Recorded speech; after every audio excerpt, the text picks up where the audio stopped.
دوستو، کیا آپ جانتے ہیں کہ 1953 میں ریلیز ہونے والی فلم آغوش میں سینئر اداکار غلام محمد نے جبرو بدماش کا یادگار رول کیا تھا۔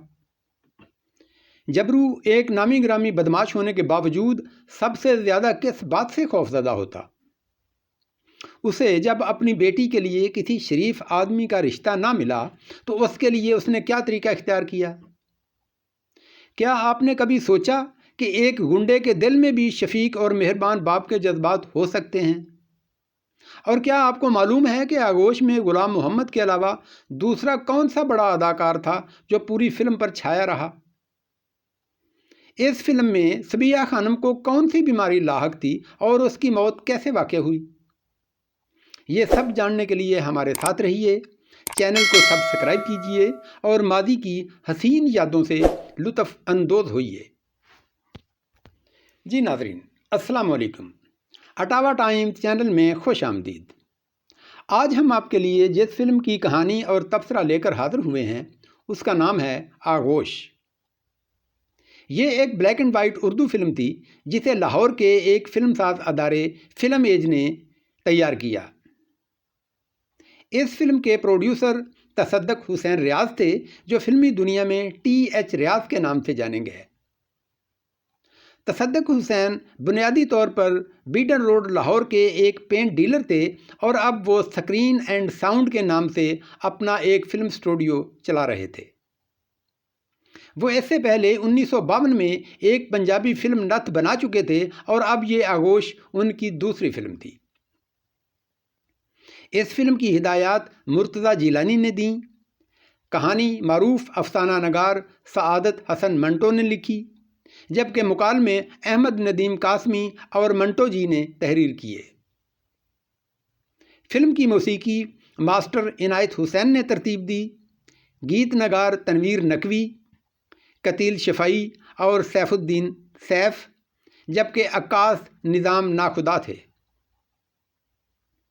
فلم کی کاسٹ میں گلشن آرا، سنتوش کمار، صبیحہ خانم، علاء الدین، غلام محمد، M اسماعیل، آزاد، شیخ اقبال، زرینہ ریشمہ یعنی یاسمین، فضل شاہ، ببو، ظریف اور شاہ نواز کے نام شامل تھے۔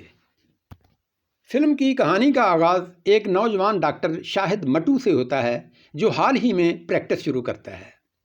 اس کا کلینک ابھی ویران ہے اور مریض کم ہی آتے ہیں۔ وہ اپنے کمپاؤنڈر سے اسی سلسلے پر بات کر رہا ہوتا ہے کہ اچانک گلی سے شور اٹھتا ہے۔ وہ دیکھتے ہیں تو انہیں وہاں ایک لڑکی درد سے تڑپتی نظر آتی ہے۔ یہ لڑکی ہے پیاری، محلے کے مشہور بدماش جبرو کی بیٹی۔ پیاری کو پیٹ میں شدید درد کا مرض لاحق ہے اور جبرو کے جیل چلے جانے کے باعث اب اس کے گھر میں اس کی دیکھ بھال کرنے والا کوئی نہیں۔ ڈاکٹر شاہد پیاری کو اپنے کلینک میں لے آتا ہے جہاں معلوم ہوتا ہے کہ اس کے پیٹ میں رسولی ہے اور آپریشن کے بغیر اس کی جان بچانا ممکن نہیں۔ جبرو علاقے کا چھٹا ہوا بدماش ہے، مگر اس کے جیل چلے جانے کے بعد یہاں چھوٹے موٹے گنڈے بھی سر اٹھانے لگتے ہیں۔ انہی گنڈوں میں ایک عبدل بھی ہے جو جبرو کا خاص چیلا ہے اور موقع سے فائدہ اٹھاتے ہوئے وہ پیاری پر بری نظر رکھتا ہے۔ ادھر کہانی ایک اور رخ لیتی ہے جہاں ڈاکٹر شاہد کو علاقے کے ڈپٹی کی بیٹی نگہت کے علاج کے لیے بلایا جاتا ہے۔ ڈپٹی صاحب خاصے سخت مزاج آدمی ہیں۔ نگہت کی ماں مر چکی ہے اور باپ کی لاڈلی ہونے کے باعث وہ بھی بلا کی ضدی ہے۔ اب ڈاکٹر کا یہاں آنا جانا ہوتا ہے تو رفتہ رفتہ مریضہ اور ڈاکٹر میں محبت کے جذبات پنپنے لگتے ہیں۔ یہاں فلم کی سب سے بڑی خوبی سامنے آتی ہے اور وہ یہ کہ اس محبت کو نہ تو گانوں کی بھرمار سے دکھایا گیا ہے اور نہ ہی غیر ضروری جذباتیت سے۔ اس دوران ایک وکیل اپنے بیٹے مسعود کے لیے ڈپٹی صاحب سے نگہت کا رشتہ مانگنے آتا ہے، حالانکہ اس کا بیٹا مسعود پیاری پر فریبتا ہے۔ ادھر پیاری کی حفاظت کے لیے ڈاکٹر اسے ڈپٹی صاحب کے گھر منتقل کر دیتا ہے اور انہیں اس کی رکشا کے لیے کہتا ہے۔ ڈپٹی صاحب مان جاتے ہیں اور وہ نگہت اور اس کی سہیلی ثریا کے ساتھ رہنے لگتی ہے۔ اب کچھ غلط فہمیاں، کچھ سماجی رکاوٹیں اور کچھ انسانی کمزوریاں کہانی کو انجام کی طرف لے جاتی ہیں اور ڈاکٹر شاہد کی نگہت سے شادی ہو جاتی ہے۔ ادھر جبرو جیل سے رہا ہو کر آتا ہے اور اپنی بیٹی کے لیے کوئی اچھا سا معقول رشتہ تلاش کرنے کی کوشش کرتا ہے، مگر ناکامی پر وہ زبردستی ایک شریف زادے کو اپنی بیٹی سے شادی کا حکم دیتا ہے اور اس کے باپ کو بھی ڈرا دھمکا کر اس پر راضی کر لیتا ہے۔ اسی اثنا میں مسعود کا باپ عبدل کی مدد سے پیاری کو اغوا کرنے کی کوشش کرتا ہے، لیکن وہ اس میں ناکام رہتا ہے۔ اس کی خبر جب جبرو کو ہوتی ہے تو وہ عبدل کو موت کے گھاٹ اتار دیتا ہے۔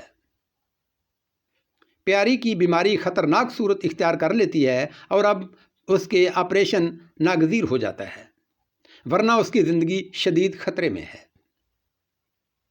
دلچسپ بات یہ ہے کہ جبرو جیسے بدماش کو آپریشن تو کیا، انجیکشن سے بھی شدید خوف آتا ہے، مگر باپ ہونے کے ناطے وہ جھک جاتا ہے اور ڈاکٹر کو آپریشن کی اجازت دے دیتا ہے۔ یہیں سے کہانی اپنے سب سے دردناک موڑ میں داخل ہوتی ہے جب ڈاکٹر کی بیوی نگہت اپنی نوکرانی کے توجہ دلانے پر اس آپریشن کو ڈاکٹر اور پیاری کے تعلق کا نتیجہ سمجھ لیتی ہے اور غلط فہمی کا شکار ہو کر مائکے چلی جاتی ہے۔ فلم کے آخری مناظر میں ڈپٹی صاحب بیٹی کے ہمراہ ڈاکٹر کے ہاں آتے ہیں اور ان پر پیاری کے ساتھ ناجائز تعلقات کا الزام لگاتے ہوئے بیٹی کے لیے طلاق کا مطالبہ کرتے ہیں۔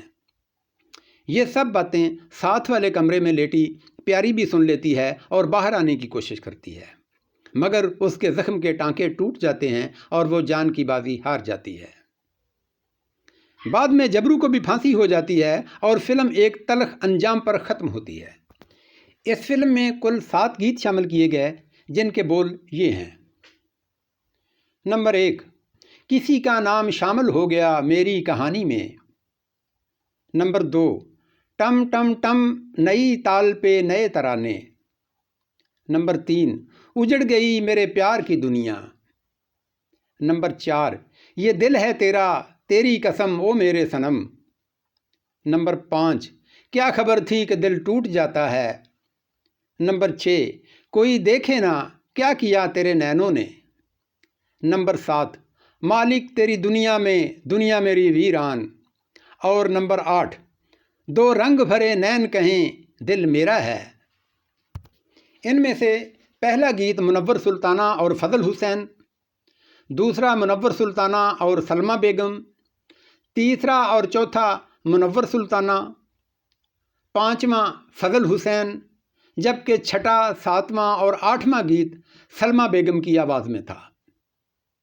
یاد رہے کہ گیت نمبر 1 فلم آغوش ہی کے لیے تیار ہوا تھا اور اس کا ریکارڈ بھی آغوش ہی کے نام سے بنایا گیا، لیکن بعد ازاں اسے محبوبہ میں شامل کر دیا گیا۔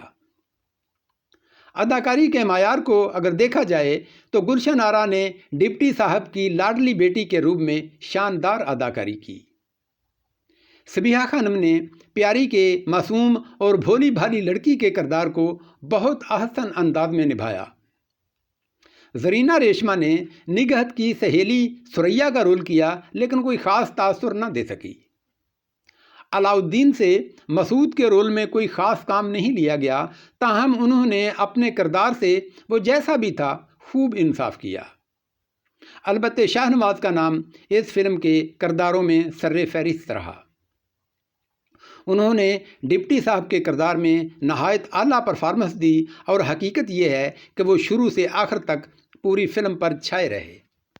غلام محمد بھی جبرو کے کردار میں انگوٹھی میں نگینے کی طرح فٹ رہے۔ کہانی نویس نے اس ایک آدمی کی زندگی کو ہر پہلو میں پیش کیا جسے گنڈا کہا جاتا ہے۔